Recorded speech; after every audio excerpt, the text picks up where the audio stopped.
Selamat siang, salam sejahtera untuk kita semua.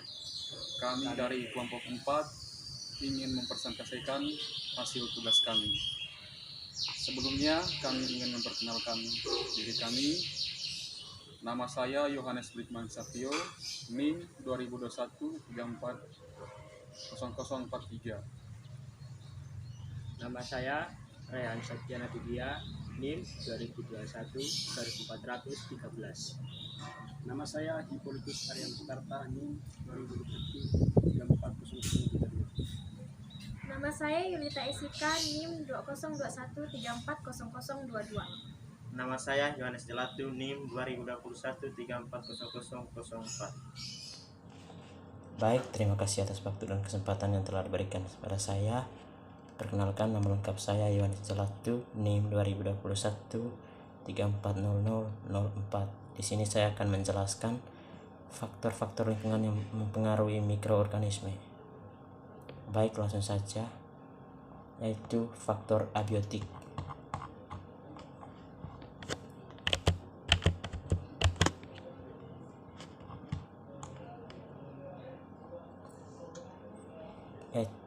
Komponen abiotik. Komponen abiotik terdiri dari penyusunan ekosistem berupa benda-benda tidak hidup. Komponen abiotik adalah kondisi fisik dan kimia di sekitar organisme. Komponen ini mempengaruhi kehidupan di muka bumi. Abiotik. Abiotik adalah sebuah benda mati yang memiliki manfaat dan memberikan pengaruh terhadap makhluk hidup lainnya di permukaan bumi. Abiotik terdiri dari komponen fisik dan komponen kimiawi dalam ekosistem yang berguna sebagai penyeimbang lingkungan penunjang kehidupan, contohnya air, tanah, dan udara. Setelah itu, adapun faktor dari alam tentang faktor abiotik.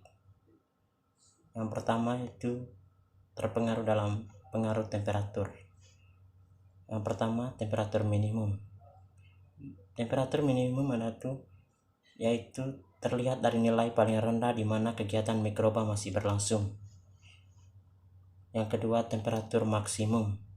Temperatur maksimum yaitu temperatur yang tertinggi yang masih dapat digunakan untuk aktivitas mikroba. Adapun keterangan dari faktor alam, faktor abiotik, yaitu mikroba psikofil atau oligotermik, golongan mikroba yang dapat tumbuh pada 0 sampai derajat Celcius dengan temperatur optimum 10 sampai 15 derajat Celcius, yaitu banyak terdapat di lautan.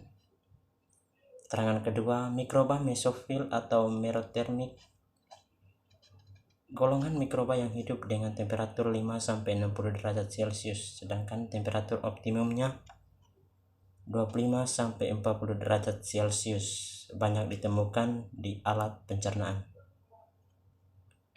Mikroba termofil atau politermik, golongan mikroba yang tumbuh pada temperatur 40 sampai 80 derajat Celcius dengan temperatur optimum 55 sampai 65 derajat Celcius dan banyak ditemukan di sumber air panas.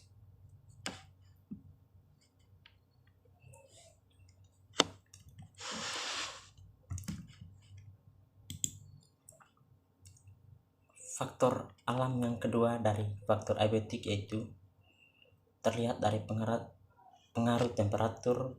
Golongan mikroba yang memiliki batas antara temperatur itu dipengaruhi oleh kadar air bebas. Kondisi lingkungan. Kadar air bebas merupakan nilai perbandingan antara tekanan uap air larutan dan tekanan uap air murni. Keterangan dari pengaruh basah dan kering yaitu untuk jamur dan Actinomycetes mempertumbuhkan ragi dan bakteri diperlukan kelembapan yang tinggi atau di atas 85% dan relukan kelembapan rendah di bawah 80%. Syarat kematian bakteri itu diketerangankan yang pertama, pengeringan dalam keadaan terang, dan yang kedua, pengeringan pada suhu tubuh 30 derajat Celcius, dan yang ketiga, pengeringan pada udara atau tempat berisi nitrogen, dan yang keempat, bakteri dalam kaca objek. Faktor abiotik. Faktor alam. Pengaruh perubahan nilai osmotif. Kandungan ion atau garam dan dalam lingkungan air. Keterangan. Medium hipotenis akan menyebabkan plasmosilis sel pecah. Yang kedua, medium yang optimum untuk mikroba adalah isotonik. Yang ketiga, mikroba yang dapat hidup pada kadar garam tinggi disebut osmosis. Yang keempat, ada beberapa mikroba yang dapat hidup pada substrat garam sampai 30% disebut halodorik. Faktor abiotik, faktor alam. Pengaruh penghancuran secara mekanik.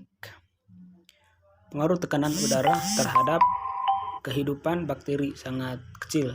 Untuk menghentikan pembiakan bakteri diperlukan tekanan 600 atm. Untuk mematikan diperlukan tekanan 6000 atm, dan untuk membunuh separuhnya diperlukan tekanan 12.000 atm. Mengguncang bakteri tidak membawa kematian kecuali kalau bakteri itu dicampur dengan benda keras seperti pecahan kaca, tanah radiolariat, tanah foraminifera, dan sebagainya. Untuk mencegah bakteri diperlukan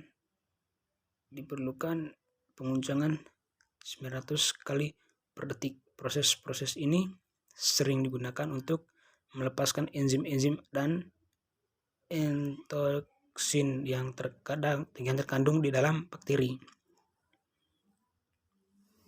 Dipengaruhi oleh tekanan atmosfer. Yang pertama, untuk menghentikan pembiakan diperlukan tekanan 600 atm. Yang kedua, untuk membunuh bakteri diperlukan tenaga sebesar 600 atm. Yang tiga, untuk memecah spora diperlukan 12.000 atm. Faktor kimia. Faktor kimia yang mempengaruhi mikroorganisme adalah senyawa kimia yang berfungsi sebagai bahan makanan dan senyawa kimia yang bersifat racun bagi mikroorganisme. Penggunaan antispeksis didefinisikan memiliki senyawa mampu membunuh organisme yang ada dalam waktu yang tersingkat dan tanpa merusak bahan yang disinfeksi. Beberapa disinfektan. Yang pertama, logam berat H2C2, Ag, NO3, arsen, Zn, fenol, dan senyawa sejenis. Chlorine hexosem, alkohol, metanol, etanol, isopropanol dengan konsentrasi 70-80%. Aldehid, formalin. Yang kelima, iodium klor, senyawa klor dan peroksida zat warna, aktivasi dan campuran nitrat akirin dan senyawa lain. Yang ketujuh, deterjen. Yang kedelapan, sulfamida dan antibiotika. Yang kesembilan, detol, pembersih lantai. 10, Baiklin lemon. Baik, di sini saya akan menjelaskan tentang syarat antibiotika. Salah satu kelompok besar zat kimia seperti penisilin atau streptomycin diproduksi oleh berbagai mikroorganisme dan jamur yang memiliki kemampuan dalam larutan encer untuk menghambat pertumbuhan atau menghancurkan bakteri dan mikroorganisme lainnya yang digunakan terutama dalam pengobatan penyakit menular. Untuk syarat antibiotiknya sendiri, yang pertama, senyawa kimia yang diproduksi oleh mikroorganisme yang mempunyai kemampuan untuk menghambat pertumbuhan dan atau membunuh bakteri atau mikroorganisme lain. Yang kedua, menghambat atau membunuh patogen tanpa merusak inang. Yang ketiga, bersifat bakterisida dan bukan bakteriostatik. Yang keempat, berspektrum luas atau digunakan untuk banyak spesies bakteri. Yang kelima, tidak bersifat alergenik atau menimbulkan efek samping bila dipergunakan dalam waktu lama. Yang keenam, tetap aktif dalam plasma, cairan badan atau eksudat. Yang ketujuh, larut di dalam air dan stabil. Yang kedelapan, bakterisida level di dalam tubuh cepat dicapai dan bertahan untuk waktu lama.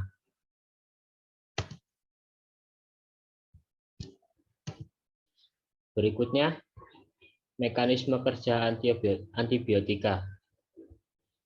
Mekanisme kerja yang pertama, mempengaruhi dinding sel, yaitu mengganggu pembentukan dinding sel terutama pada tahap akhir.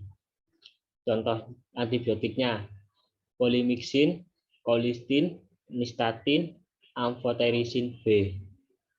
Mekanisme kerja yang kedua, menghambat sintesis protein. Contohnya, actinomycin, rifampicin, streptomycin, tetrasiklin, chloramphenicol, erythromycin, clindamycin, vancomycin, kanamycin, neomycin, netilmycin, dan tobramycin. Mekanisme kerja yang ketiga, menghambat sintesis asam nukleat. Contohnya, actinomycin, menghambat replika DNA virus.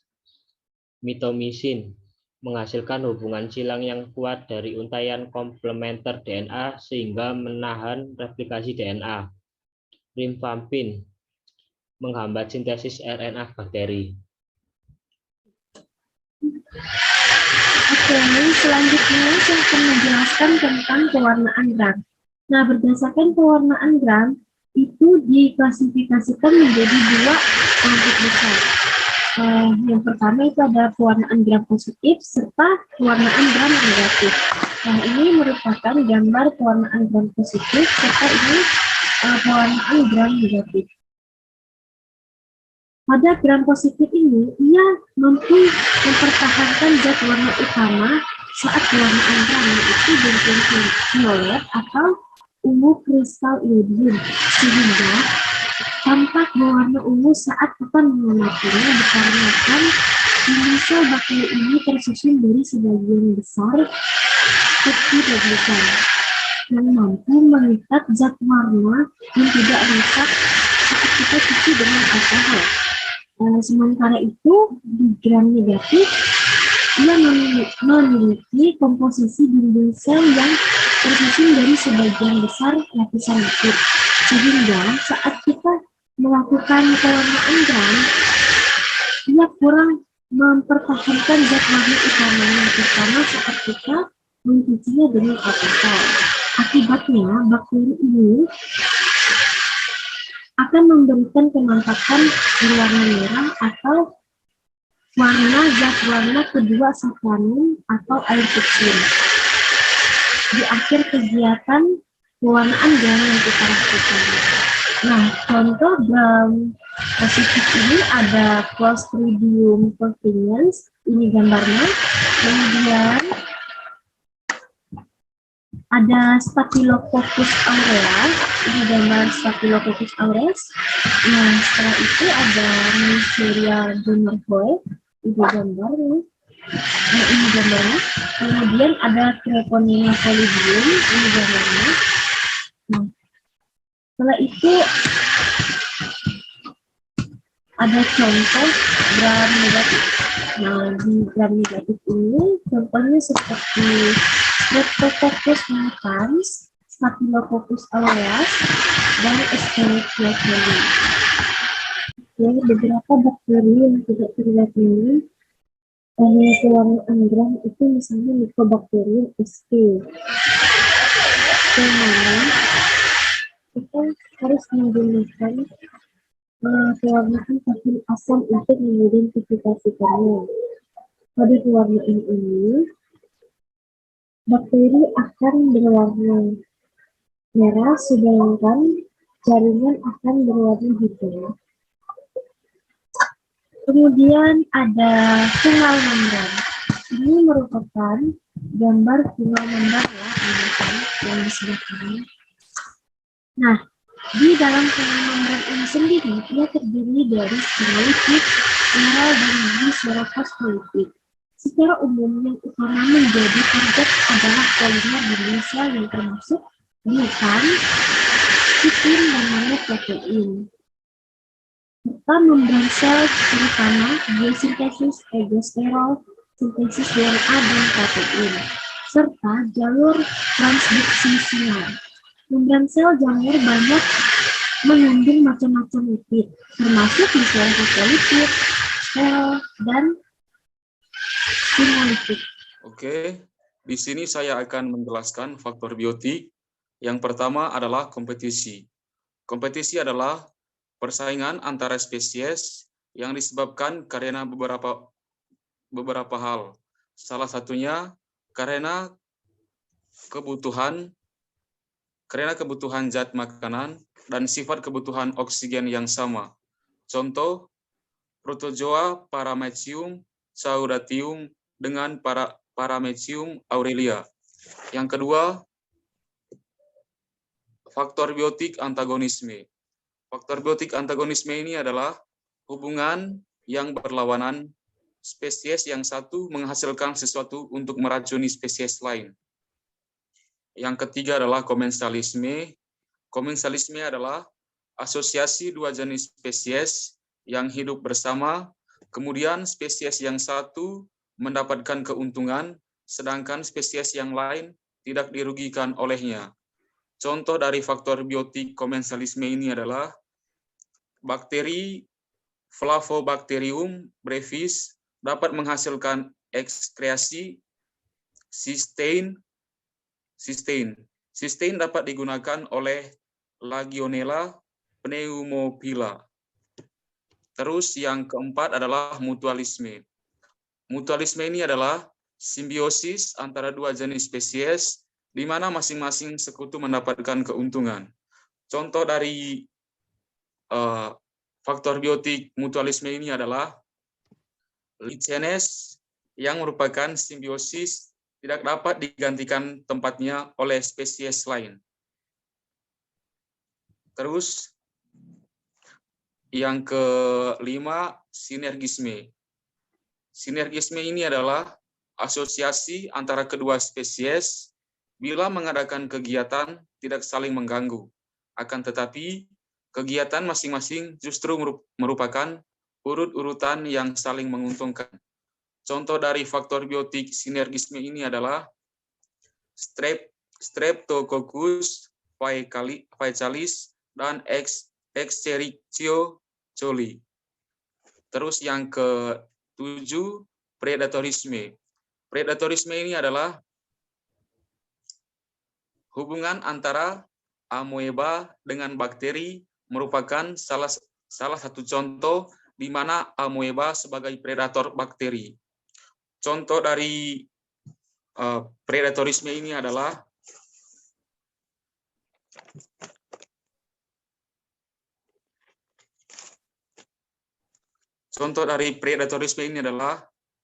harimau memakan rusa dan ular memakan katak.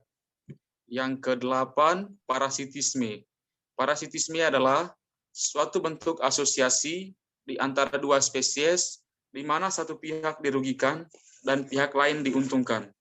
Contoh dari faktor biotik parasitisme ini adalah bakteri Behlovibrio yang memparasit bakteri Escherichia coli. Terus yang ke-9, sintropisme.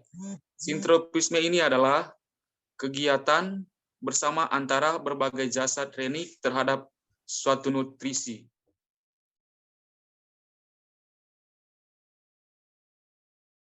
Demikian presentasi dari kelompok kami. Sekian dan terima kasih. Assalamualaikum warahmatullahi wabarakatuh. Selamat siang.